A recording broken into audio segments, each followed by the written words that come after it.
Go right ahead. I am trying to avoid the sun just because I know the results of the new health care plan, and so I'm trying to take care of myself as well as I can. I'm going to just introduce my family really quickly and then open it up for questions if we can, and spend a few minutes together, and I'll be here for a while and answer questions one-on-one. But my wife right now is in either Grand Junction or Montrose doing what we're doing here, meeting with some folks and helping them get ready for a walk out there. Where did I start today? Where's Kyle? We started in, where? Loveland.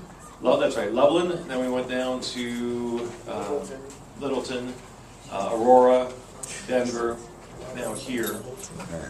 So it's a good day. It's a busy day, and there are a lot of really energized folks that are walking all over. But Perry is a small business owner up in Greeley. She is doing the Western Slope. My daughter Caitlin is in her second year at Clemson University, and she is down in Colorado Springs right now. So she is walking with some volunteers down there. There's 3 or 4 groups that are walking the Springs, different precincts down there. And my son Cody is going into his last year at West Point. Where's Danny? Danny left already? Okay. But he is actually in a training at the Air Force Academy, a survival, evasion, escape school down there. So he's not enjoying this as much as we're enjoying it. He had a brief time to call yesterday and told me that he lost 10 pounds. So it's one of those kinds of things for him. But folks, just a couple quick issues. We are going off a cliff right now, and I think that's what energizes most of us here. Spending is out of control. We have $13 trillion national debt. We have $100 trillion of unfunded liabilities. And this administration and this Congress continues to look for ways to spend more money. And it is just absolutely crazy. The paradigm has got to shift to the point of what programs are we going to cut? What programs can we afford to cut? Not what new programs can we add and how much more money can we spend. We have got to figure out ways to reduce the size of government, and the Constitution is the blueprint for that. We need to look at the Constitution and see what the role of the federal government is, and get the federal government out of solving all problems for all people.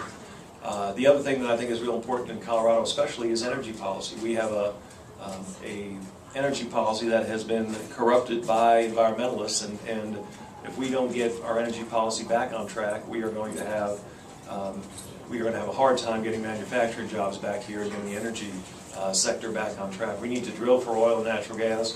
We need to figure out a way to get our natural gas to the West Coast, build more pipelines to the West Coast so that we can sell our natural gas there. We need to have more refining capacity. We need to get that clean coal technology that's on the horizon, develop our coal resources here. We've got to have a nuclear policy, nuclear energy policy that makes sense. So, and frankly, if renewables are competitive, then certainly renewables make sense. But having said those two things, let me.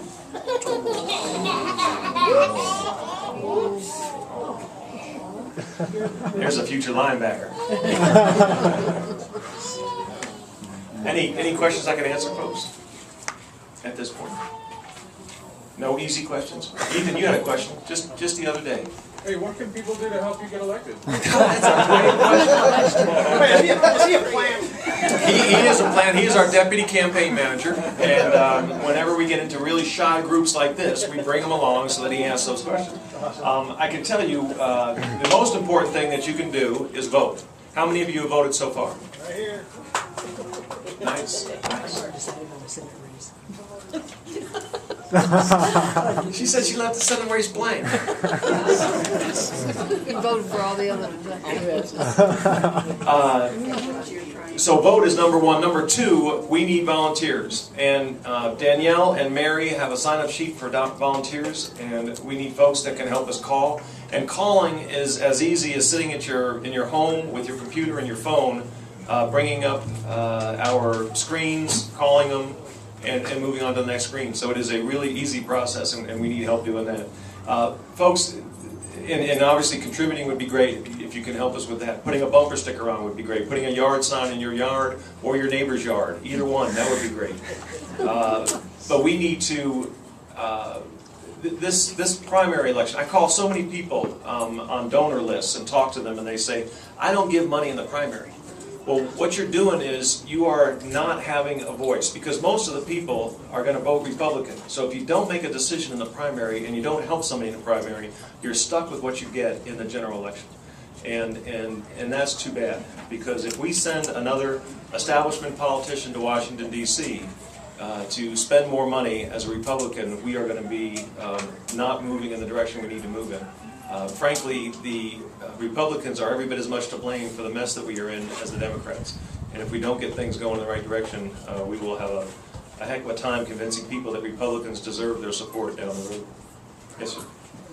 I'd like to ask a question, not to make a pun, but in simple English, what is your solution to the illegal immigration problem?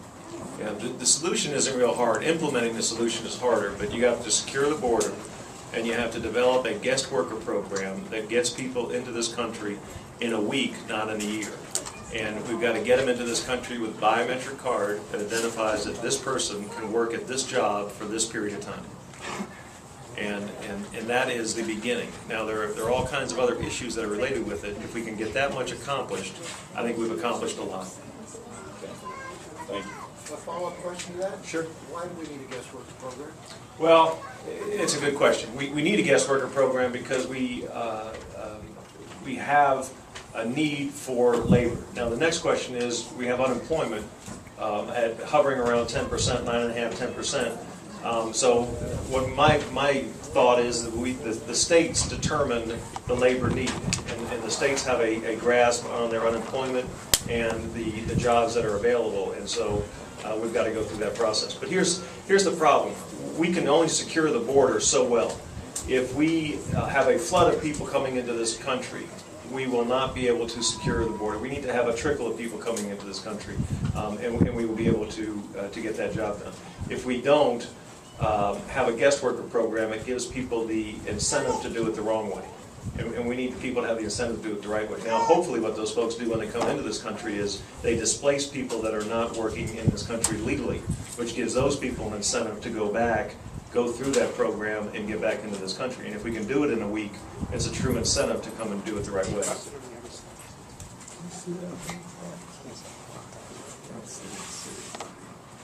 Any other questions? Well, great. I'll be here for a little bit. I'd love to visit with folks and answer questions.